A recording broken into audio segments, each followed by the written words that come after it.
Voi. Paskasilla Jari puhelimessa. Jaa. Rivetin osi ehtimässä, joo. Olet ihan oikein se paikka, kun mennään näitä löytyy iso läjä tuolta tallin perältä. Täältä on kerännyt näitä vuosien ajan, niin mä tiesin, että nyt kyllä joku näistä kyllä soittaa, ne on laatutavaraa. Onko näköjään sana on kulkenut? Okei, siis joo. Ootas, mä sieltä vähän kahtelemassa. Mitäs muuta löytyy tuolta? Pieni. Wow!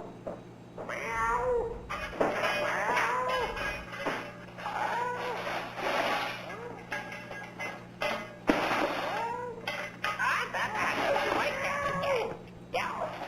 Oikein ahraita. Täällä on minun sanoneeni. Meiltä kuule löytyy oikein hienoa ja varaosia.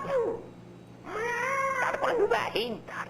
Onhan nämä kun ihan laatutavaraa. Älä kuule ala paskasilla Jaria kusettamaan. Minä tiedän osat.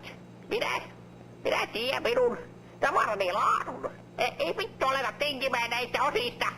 Mä oon yrittänyt näitä kuule monelle. Mäkin oon kilpailuttanut nämä osat monien kanssa ja se on ollut saatava näistä vielä alennusta. Tää ei saada mitään työttömyysalennusta. Tajut sä? Tää on semmonen asia, että täältä ei ohjella toi alvella. Se mikä minä määritän, niin sillä mennään. Tajut sä? Vittu, sillä mä nyt voin siinä jaloista, mä oon mitään työtä. Pyöritä kaupitella tää asioita ja sillä siellä pyörit. Voi saatana. Noniin.